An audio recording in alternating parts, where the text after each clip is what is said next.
नमस्कार दोस्तों, मैं अंकुर उपाध्याय स्वागत करता हूं आप सभी का एक बार फिर से अपनी नई वीडियो में। दोस्तों, बाजार में आज शानदार पुल बैक बाउंस बैक देखने को मिला है। इनफैक्ट बाउंस बैक एक गलत शब्द होगा, बाजार में आज वापस से तेजी लौटी है, ये सही शब्द होगा। क्योंकि हम तो तेजी में ही थे, हम 25,300 तक गए ऊपर में ऑलमोस्ट एंड फिर एक अचानक से करेक्शन आती है, फिर एक जंग छिड़ जाती है, कच्चा तेल का दाम एक साथ 12% उछल जाता है और इस बीच में हमारे बाजार गिरते हैं। अच्छी बात ये थी कि वो फ्राइडे था, वीकेंड के दौरान डेली नेगेटिव जो चीज़ें थी वो बढ़ती हैं और हमें डर लगता है काफ़ी। लेकिन मंडे जब बाजार ओपन हुआ सब नॉर्मल था, कुछ खराब नहीं था, क्योंकि बाजार ने केवल एक ही स्टेटमेंट पे फोकस करा और वो स्टेटमेंट थी डोनाल्ड ट्रंप की। और वो स्टेटमेंट ये थी कि वॉर रुक जाएगी। मैंने दोनों जगह बात करी है और मैं जैसे मैंने भारत और पाकिस्तान की सीज फायर करवाई वैसे ही यहाँ भी करवा दूंगा। इस तरीके की कमेंट आते हैं। बाकी इजराइल कह रहा है हम सीज फायर के पक्ष में नहीं है, ईरान उधर से हमला कर रहा है। बाजार ने कुछ ध्यान ही नहीं दिया और बाजार वन साइडेड ऊपर की तरफ जाता गया और दिन के दौरान हम हाईएस्ट लेवल पे बंद हुए। मार्केट में इस कदर सेंटीमेंट्स बदले हैं कि जो सबके फ्लेवर में था वही टूट गया। लाइक गोल्ड मॉर्निंग में लाइफ हाई पे आता है और अभी करंटली 0.5% लाल निशान में ट्रेड कर रहा है। दूसरी बड़ी बात, मेरा सिर्फ सिंपल सा फॉर्मूला था अभी बाजार को ट्रेड करने का, और वो ये था कि मैं अपनी वॉच लिस्ट के टॉप पे क्रूड ऑयल को ऐड करूंगा और अगर क्रूड ऑयल नीचे है तो मेरे को फर्क नहीं पड़ता कि कुछ भी हो रहा हो, लॉन्ग पोजीशन करनी है। और क्रूड अगर ऊपर है तो फिर इस समय सावधानी बरतनी है।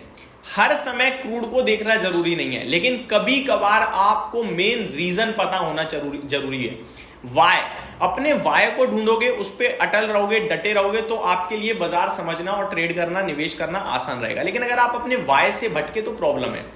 इस समय बाजार अगर गिर रहा था तो किस लिए? क्योंकि कच्चा तेल ऊपर जा रहा था। तो फिर कच्चा तेल जब इंपॉर्टेंट बना हुआ है इस समय तो फिर मैं उसे इंपॉर्टेंस दूंगा। अब अगर मैं कच्चे तेल की ही बात करूं, सुबह $75 गया, $76 गया, अभी 1.5% नीचे ट्रेड कर रहा है, $74 के भी नीचे फिसल गया है। तो फिर कच्चा तेल भी नीचे आ रहा है, गोल्ड भी नीचे आ रहा है। तो ये तो डायरेक्टली इंडिकेट हो रहा है कि मार्केट अब इजराइल ईरान पे ध्यान ही नहीं दे रहा। एक ही दिन ध्यान दिया जिसमें जंग बढ़ रही है, कोई फर्क नहीं पड़ रहा उससे। तो यहां बाजार में जो ये तेजी है ये ट्रैपिंग नहीं है, ये स्ट्रेंथ है। इससे हम ये नहीं कहेंगे कि बाजार बस भागने वाला है, कोई ये नहीं होगा वही नहीं होगा। कुछ फ्रेश डेवलपमेंट नेगेटिव होगा बड़े लेवल पे तो फिर रिएक्शन देगा बाजार, लेकिन ये ट्रैपिंग नहीं है, ये स्ट्रेंथ है। अगर रिएक्शन देगा वापस ऊपर जाएगा, हमें इतना समझ में आना चाहिए। एक ही चीज बार बार रिपीट कर रहा हूं, कुछ भी ऐसा जो पहले हुआ है और उसके दम पर बाजार गिर रहा है तो आप ये समझ लो वो गिरावट अपॉर्चुनिटी है। सिंपल है। जैसे कि मैं एग्जाम्पल के लिए, बहुत सारे एग्जाम्पल्स हैं मेरे पास, केवल कोविड का छोड़ के। कोविड मैं कह रहा हूं कि आज तक जितने भी क्रैश हुए उसमें कोविड सबसे डिफरेंट था, क्योंकि वो बिल्कुल नई चीज थी, वो समझ से परे थी भाई, दुनिया बंद हो गई थी। लेकिन बाकी की चीज जैसे इजराइल ईरान है, आपको रशिया यूक्रेन याद है, 3 साल पहले शुरू हुई थी, तब भी बाजार ऐसे ही रिएक्ट करा था। इनफैक्ट 18,000 से 15,000 आ गया था निफ्टी। समझ रहे हो बात को? उस समय निफ्टी 18 से 15 आया था, लेकिन वो 3 साल से जंग चल रही है, बाजार ने उस पर ध्यान देना बंद कर दिया। वो अभी तक बंद तो नहीं हुई जंग। तो रशिया यूक्रेन हुई थी, अभी इजराइल ईरान है, भारत पाकिस्तान हुई। कुछ जब भारत अपनी लड़ाई पे नहीं टूटा तो कहने वाली बात यह है कि ये जंग वंग जो है वो कुछ समय के लिए इंपैक्ट डालती हैं, अपॉर्चुनिटी क्रिएट करती हैं। ये आपका सीधा सिंपल फॉर्मूला होना चाहिए।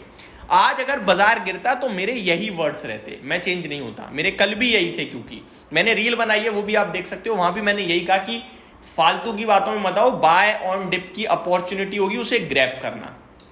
और एक ही चीज बोलता आया हूं, जब गिरे तब खरीदो। अब एक एग्जाम्पल और देता हूं। 4 जून 2024 कुछ नहीं था, इलेक्शंस के रिजल्ट्स आ रहे थे और बीजेपी को बहुमत नहीं मिल पा रही थी पूरी तरीके से, गठबंधन की सरकार बननी थी, ये क्लियरली दिख रहा था। इसके दम पर इंट्राडे इंडेक्स 10% तक टूट गया।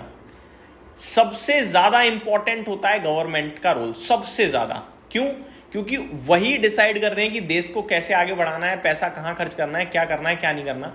तो जब गवर्नमेंट चेंज होती है ना तो पॉलिसीज चेंज होती हैं, चीजें अलग तरीके से चलती हैं, लेकिन देश नहीं रुकता है।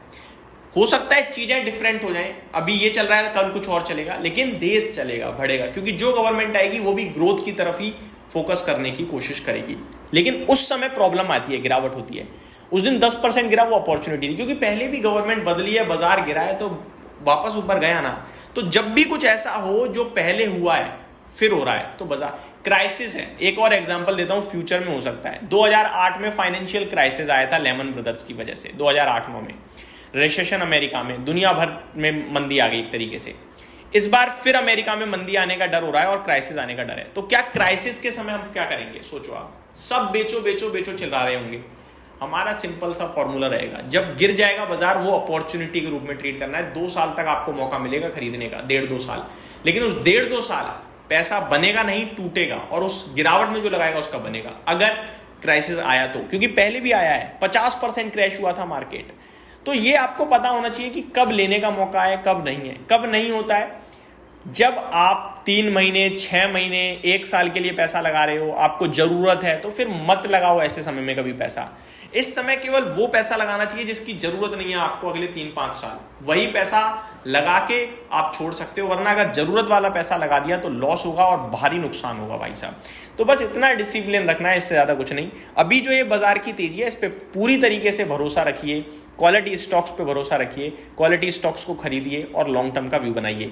और अगर अभी भी आपका 3-6 महीने का व्यू है तो अभी पैसा मत लगाना, क्योंकि मार्केट हाइस पे है, यहां से और ऊपर जाने के लिए स्ट्रेंथ चाहिए जो मुझे अभी नहीं दिखती है। अमेरिका से खराब संकेत ही आ रहे हैं। 9 जुलाई टैरिफ का 90 डे का पॉज जो था वो खत्म हो रहा है, वहां से कैसे दोबारा स्टेटमेंट आएंगे ट्रम्प साहब की तरफ से वो देखना जरूरी है। फेड की पॉलिसी 18 तारीख को आउटकम आएगा, रेट कट नहीं दिखता है। तो चीजें अभी कोई ऐसा नहीं है कि बहुत तंगड़ी होती हुई दिख रही है ग्लोबल फ्रंट पे। भारत अच्छा कर रहा है नो डाउट, बट अगर आप 3 महीने में, 6 महीने में पैसा बनाने की सोचोगे तो वो डिफरेंट हो जाएगा और डिफिकल्ट हो जाएगा। लेकिन आप 3 साल की बात कर रहे हो, बढ़िया है भाई, अभी लगाओ, गिरावट में और लगाओ, सिंपल है, इससे ज्यादा क्या।